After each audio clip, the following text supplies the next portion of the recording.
बच्चों नमस्कार। कल के वीडियो में हमने आपको अवसादी सेलों के संबंध में चर्चा की गई थी। आप जैसा कि जानते हैं कि 3 प्रकार की सेलें होती हैं: आग्नेय सेल, अवसादी सेल और कायांतरित सेल। इन सेलों का भी एक चक्र होता है जिसको सेल चक्र कहते हैं। यही सेलें एक दूसरे में परिवर्तित होते रहते हैं। जैसा कि आप जानते हैं कि मूल रूप से आग्नेय सेल का उद्भव जमीन के अंदर काफ़ी गहराई से होता है और यही सेलें जब ऊपर आती हैं आग्नेय सेल बनती हैं। इसके बाद इनमें टूट फूट और अपक्षय पर्दन के कारण धीरे धीरे ये अवसादी सेलों में परिवर्तित हो जाती हैं और कायांतरित सेलों में परिवर्तित हो जाती हैं। अवसादी बनती है, फिर अवसादी से कायांतरित बनती हैं। आग्नेय भी सीधे कायांतरित बनती हैं। इसके बाद यही जब दबाव के कारण पृथ्वी के नीचे चली जाती पुनः आग्नेय सेल बन जाती है। इस तरह से आग्नेय सेल से अवसादी, फिर कायांतरित और पुनः फिर आग्नेय सेल, तो एक चक्र चला करता है। इसको हम सेल चक्र के नाम से जानते हैं। लेकिन ये घटनाएं अरबों खरबों वर्षों की हैं। कोई एक दशक में या 100-200 साल में ऐसा नहीं होता है, ऐसा भूगोलवेत्ताओं का कहना है। चलिए अपने विषय पे आते हैं। आज हम कायांतरित सेलों की चर्चा करेंगे। ये सेलें आग्नेय सेलों से और अवसादी सेलों से बनती हैं। आग्नेय और अवसादी सेलों में जब परिवर्तन हो करके उसकी काया में रूपांतरण हो जाता है और दूसरे प्रकार की सेल बन जाती है, उसको हम कायांतरित या रूपांतरित सेल के नाम से जानते हैं। तो इस तरह से अब इसके निर्माण की एक प्रक्रिया होती है। उस प्रक्रिया में 3 मुख्य भाग हैं निर्माण की प्रक्रिया में। पहला, विवर्तनिक क्रिया द्वारा सेलों का नीचे खिसकना। विवर्तनिक क्रिया जो होती है, अपक्षय पर्दन, दबाव, ताप, ये सब इससे नीचे सेल खिसकती हैं और वहाँ पर ताप दाब के कारण से में रूपांतरण होता है। फिर रूपांतरित या कायांतरित सेलों का निर्माण होता है। दूसरी बात है मैग्मा का भूपृष्ठीय सेलों के संपर्क में आना। जब गर्म मैग्मा पृथ्वी के आंतरिक भाग से ऊपर उठता है और वो भूपृष्ठ की सेलों के संपर्क में आता है, तो उससे भूपृष्ठ की सेलों में परिवर्तन हो जाता है, कायांतरण हो जाता है। तो ये भी एक कायांतरण की प्रक्रिया है। तीसरा है अत्यधिक दबाव और ताप। जमीन के अंदर जितना ही गहराई में जाते हैं, बहुत अधिक दबाव है, बहुत अधिक तापमान है। इसके कारण से रासायनिक क्रियाएं होती हैं और दबाव ताप के कारण से सेलों में परिवर्तन हो जाता है, रूपांतरण हो जाता है, कायांतरण हो जाता है, जिसे हम कायांतरित सेल के नाम से जानते हैं। तो इस तरह से ये तो रही कायांतरित सेलों के निर्माण की प्रक्रिया। अब ये कायांतरित सेलें कितने प्रकार की होती हैं, इसको थोड़ा समझते हैं।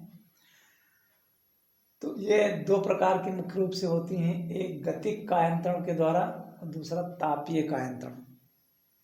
इन सेलों का निर्माण 2 तरह से होता है, गतिक कायांतरण और दूसरा तापीय कायांतरण। गति कहते हैं पृथ्वी के आंतरिक भाग में जो हलचल होती है, उस हलचल के कारण से सेलें खनिज एक दूसरे स्थान से हटती हैं, गति होती है।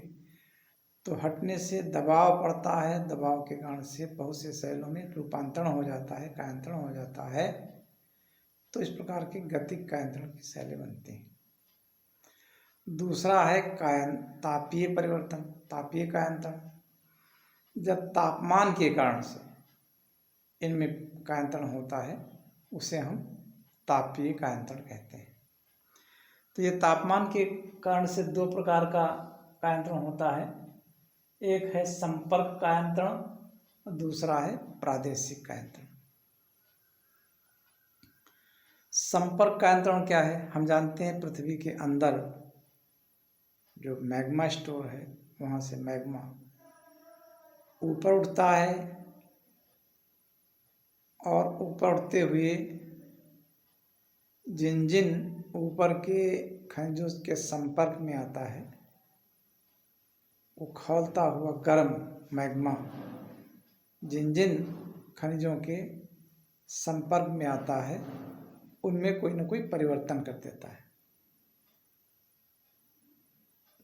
इसको हम संपर्क परिवर्तन करते हैं। उस मैग्मा का संपर्क जिन खनिजों से होता है, उसमें जो परिवर्तन होता है, उसको हम संपर्क कायंत्रण कहते हैं। जैसे कोयला के निर्माण बीच में हो रहा है, तो लिग्नाइट कोयला है या बिटुमिनस कोयला है, तो उसके संपर्क में आने से बहुत अधिक तापमान के तो अच्छी क्वालिटी का एंथ्रासाइट कोयला में परिवर्तित हो गया। तो लिग्नाइट या दूसरे कम अच्छे कोयला का उस तापीय संपर्क में आने से, मैग्मा के संपर्क में आने से उत्तम कोटि का बहुत अच्छा कोयला एंथ्रासाइट कोयला में परिवर्तन होना एक संपर्क कायंत्रण का उदाहरण है।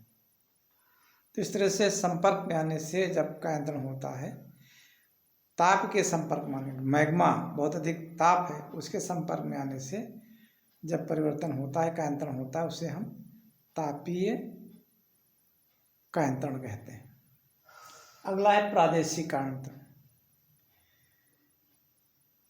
तापीय संपर्क कायंत्रण का क्षेत्र लिमिटेड होता है, कम होता है, छोटा होता है, लेकिन ये जो प्रादेशिक कायंत्रण है, इसका क्षेत्र काफ़ी विशाल होता है, बहुत बड़े क्षेत्र में, पृथ्वी के बहुत बड़े भूखंड में होता है, प्राय हर जगह होता है। इसका मूल कारण होता है तापमान और दबाव। पृथ्वी की ऊपरी परतों का जो दबाव नीचे पड़ता है, उस कारण से, और नीचे का अत्यधिक तापमान होने से जो कायंत्रण होता है, उसे हम प्रादेशिक कायंत्रण कहते हैं। तो इस कायंत्रण के द्वारा बहुत से परिवर्तन देखे जाते हैं। तो इसमें ये दो प्रकार का होता है, पत्रिक शैलें और अपत्रिक शैलें। पत्रिक शैलें जब काफ़ी दबाव तापमान के कारण से खनिज पदार्थ बन जाते हैं, लोहा, सोना, चांदी, इस प्रकार के, और वो पत्रिक विस्तृत रूप में फैल जाते हैं, तो उनको हम पत्रित शैल कहते हैं। और यही तापमान और दबाव के कारण से जब वो विस्तृत रूप में नहीं फैलते हैं, बल्कि मोटे रवे के रूप में बदल जाते हैं, तो उसको हम अपत्रित शैल कहते हैं। तो इस प्रकार से तापीय शैल दो प्रकार के हो गए, प्रादेशिक शैल दो प्रकार के हो गए, एक तो पत्रित शैल और दूसरा अपत्रित शैल। ये सभी तापीय कायंत्रण के ही अंतर्गत आते हैं। जब शैलें धातुएं के रूप में, पत्र के रूप में दूर दूर तक फैल जाती हैं नसों के रूप में, तो उनको पत्रिक शैल, और जब इकट्ठा ही बड़े रवे के रूप में बदल जाती हैं, तो इनको अपत्रित शैल कहा जाता है। तो इस प्रकार से उनके कुछ उदाहरण जैसे प्रमुख हैं, चूना पत्थर से संगमरमर का बनना, ये कायंत्रित शैल का उदाहरण है। कोयले से हीरा बनना, कोयले की बड़ी बड़ी खानों में तापमान दबाव के कारण रासायनिक परिवर्तन होता है और हीरे का रूप ले लेता है कहीं कहीं, इसलिए कोयले के खानों में हीरा पाया जाता है। चिकनी मिट्टी से स्लेट बनना, ये भी कायंत्रित उदाहरण का, दबाव के कारण से चिकनी मिट्टी स्लेट के रूप में परिवर्तित हो जाते हैं। तो इस तरह से आज हमने कायंत्रित शैल क्या है, ये कैसे बनती हैं और इनके कितने प्रकार हैं, इस पर हमने चर्चा की। आज के दिन बस इतना ही।